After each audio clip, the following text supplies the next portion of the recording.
हमें बार बार क्या चेतावनी देते हैं परमात्मा।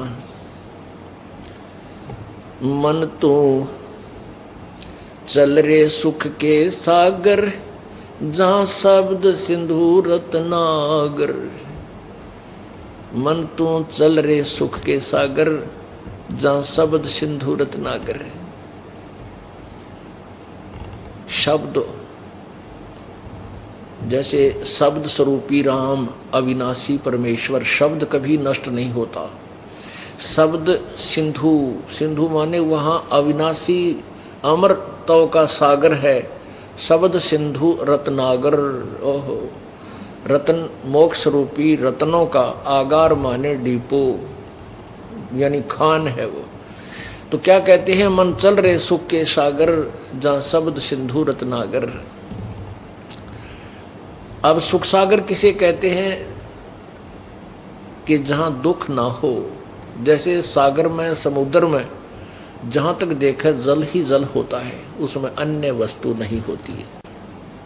तो इसी प्रकार सुख सागर का अर्थ है कि सतलोक वो स्थान है जहाँ दुख नहीं है।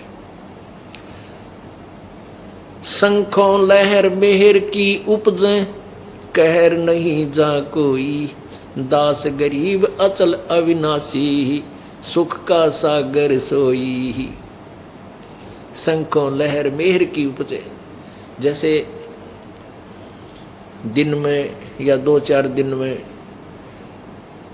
एक कुछ अक्षण ऐसे आते हैं, आत्मा इतनी आत्मविभोर हो जाता है ये प्राणी, और अंदर से एक इतनी अच्छी हिलोर सी उठती है कि दुश्मन भी दुश्मन नजर नहीं आता है, सब अपने से नजर आते हैं।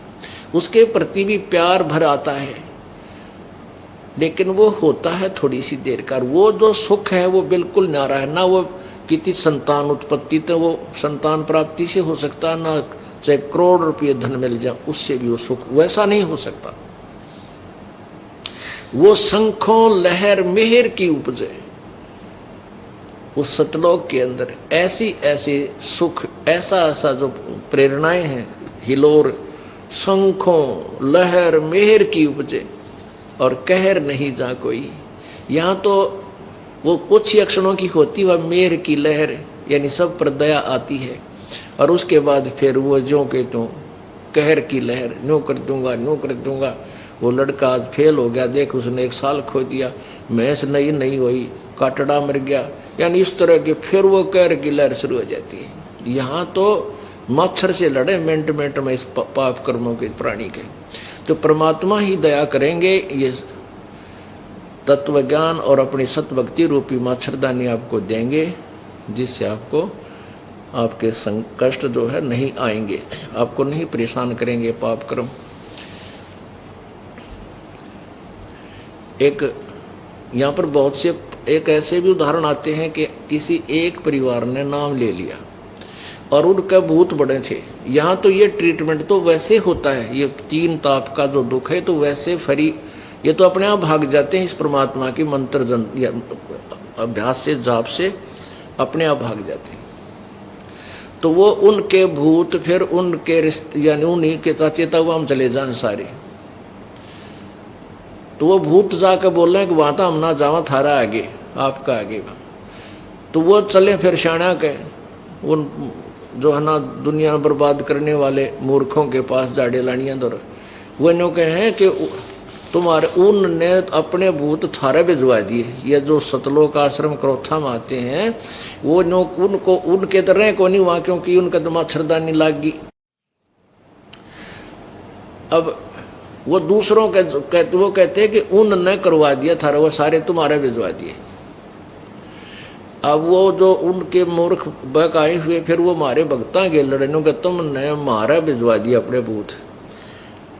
तो वो आके कहें जी हमने रोज दुखी करे हैं, लड़ाई करें हमारे साथ, तुम्हारे नन्नों का जो तुम्हारे भिजवा दो, हम के नाटा हाँ तुम भिजवा दो मारे।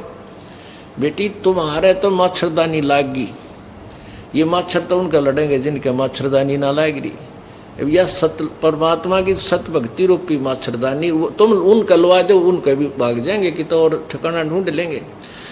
कहने का भाव यह है कि परमात्मा के पास ये देवी देवता भूत पितर जाकर हाथ जोड़ के खड़े हो गए। कबीर परमेश्वर के पास जब बनारस में रहा करते हैं, एक जुलाहे की भूमिका कर रहे थे, तब वो गुरु रूप में थे, परमात्मा सतगुरु रूप में थे। वो यही कहा करते कि ये भूत पूजा, पितर पूजा, देव पूजा कति त्याग दो।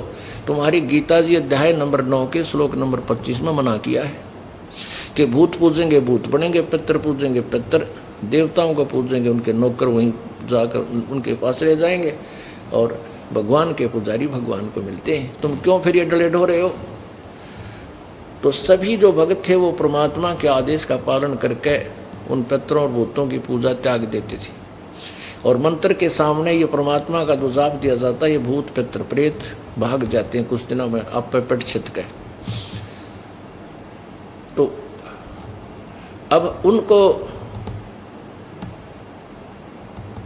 परमात्मा के पास ये सभी जाकर खड़े हुए कि हमने ठोर बता गुरु महाराज जी, आपके पुजारी तो हमें नहीं पूज रहे हैं। परमात्मा बोले जो मुझे नहीं पूजते वो उनको लूटो खाओ, जो मेरी पूजा हमारी पूजा नहीं करते, जो मेरे शरण में नहीं है, बाकी तुम्हारे लिए है, उन्हें खाओ, उनके उनसे धरवा लो, 5 लत्ते हैं बनवा लो, मंडी उन जा करके कुछ भी करवाओ।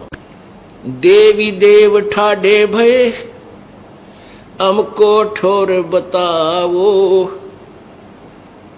परमेश्वर बोले जो मुझको पूजे नहीं उनको लूटो खाओ।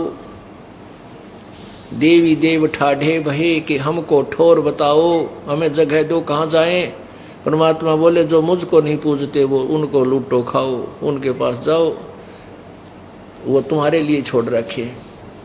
तो पुण्यात्मा जो भी परमेश्वर की शरण में समर्पण हो जाएगा, ले लेगा, उनका ये पितर भूत प्रेत सब भाग जाएंगे।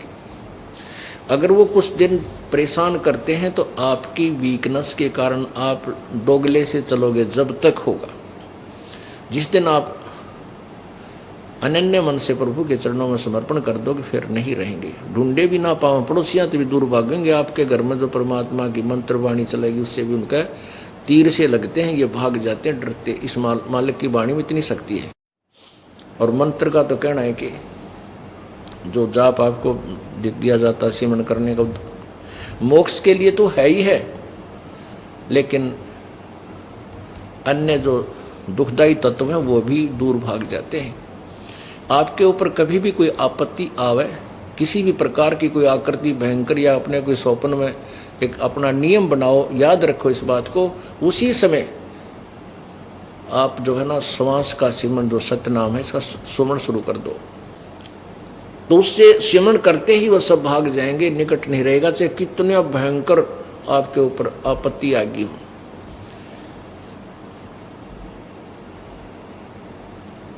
इस प्रकार यहां भी परमात्मा कहते मेरी शरण में आ जाएगा तो तुझे ये तो सुख दूंगा ही दूंगा और मोक्ष दूंगा। तो क्या कहते हैं, शंखों लहर मेहर की उपजे कहर नहीं जा कोई, दास गरीब अचल अविनाशी सुख का सागर सोई। तो उस सुख सागर यानी सतलोक में चलवा ना मृत्यु है, ना बुढ़ापा है, और न ही कोई रोग है, ना कोई कैंसर है, ना कोई एड्स है, ना कोई किसी प्रकार का और पेट में दर्द हो, ना कोई बीपी लो, ना आई हो, ना कोई शुगर बने।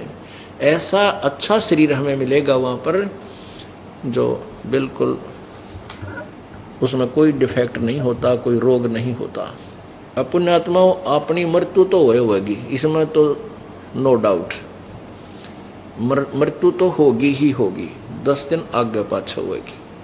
लेकिन मृत्यु के बाद हमने वापस यही आना है तो यह सांग फेर पाओगा, यही प्रोसीजर फेर है। अब तो और बुंडा काम हो रहा है, बच्चा 3 साल का हुआ ना, और इतना बड़ा बैग उसकी कमर पर टांग कर 25 बुक डाल कर नुके चल बेटा स्कूल में है, अब उसका याद हो कर देना तो ट्यूशन ला दो।